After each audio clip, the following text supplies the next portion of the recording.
Okay. New from Trophy Taker for 2012, we've got several exciting offerings.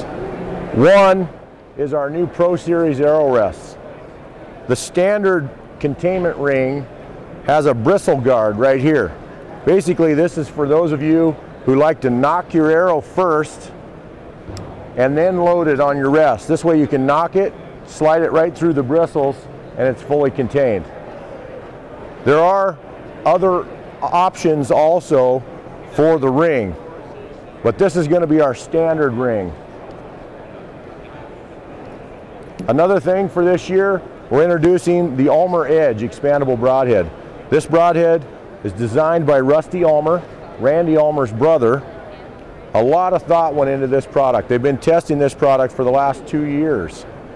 A couple things that are first to the market: in the center of this ferrule, there's a set screw hole. These broadheads come with a stainless set screw. You insert it into this hole and it locks the blades in the closed position. You can practice with them, shoot any normal broadhead target.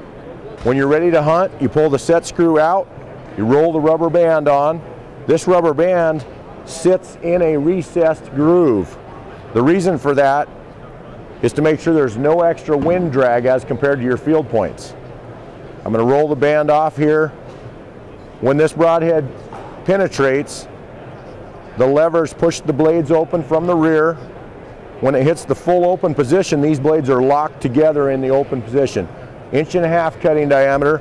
They pivot.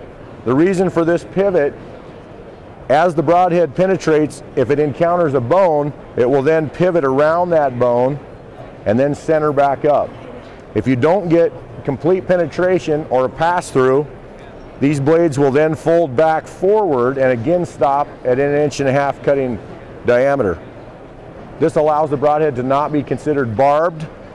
The back of these blades are also sharp, so on the way back out, as the arrow works out of the animal, you've got cutting both directions. This broadhead has been tested extensively at 100 yards with shooting machine and consistently produces the same size groups as a field point, and the groups consistently overlap. This thing's been used on game animals for 2 years. Like I said, 2010 was the first year started putting animals on the ground. This last year in 2011, Randy Ulmer killed 2 beautiful mule deer and a 414-inch elk with this head. Rusty killed a giant mule deer as well as several of our pro staff members putting this to the test in the field. Also for this year, we're introducing the Heartbreaker movable hunting sight. There's a few features about this thing. I've actually been working on the design on this for over a year. As you can see from the side profile, it's a lot smaller than most sights that you see. This bracket that bolts to the bow gives you 3 different elevation options. Obviously, we all have different peep heights, and you'll be able to set that sight to a height that corresponds to your peep height. The second axis leveling is accomplished by 2 bolts that are right here. It pivots over a roll pin, so it adjusts your sight. As you're looking at it this way, it'll do your second axis like this. While we're looking at it from the front, there's 2 more adjustments right here. This adjusts the third axis. Again, it'll adjust it moving this way. On the back of the sight here, you'll notice that there's a spur gear.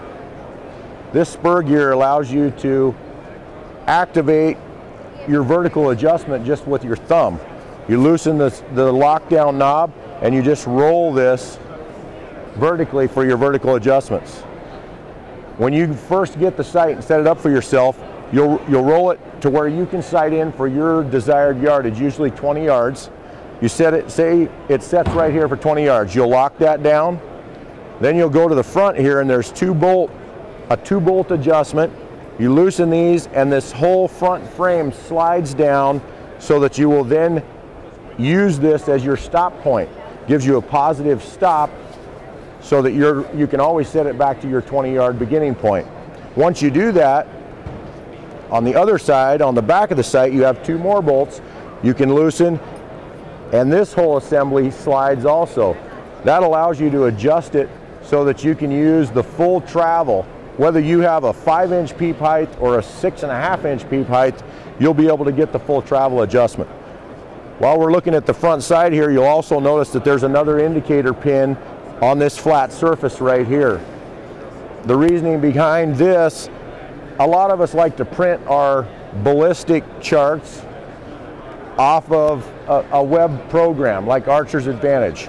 So when you print that, it's easiest to get a straight line graph as compared to the radius graph back here. This allows you to print a straight line tape out, and then you can mark one exactly the way you want it for the rear. Or what I prefer to do is to actually run more than one reference pin. I like to have an extremely bright reference pin for my normal hunting distances and use this surface back here for that sight tape. Then I like to put in, this model is not showing it, but I like to put in a second reference pin that's a small diameter pin, and I like to use this surface as my sight tape for that pin. I can sight it in and use it for long range practice. My goal with designing this product was basically to bring target precision to hunting camp. And I think we've done that. I think you'll find that when you put it to use. Well, I'd like to invite any of you to try our new products for this year, and I'm sure you'll be happy with them. Thank you.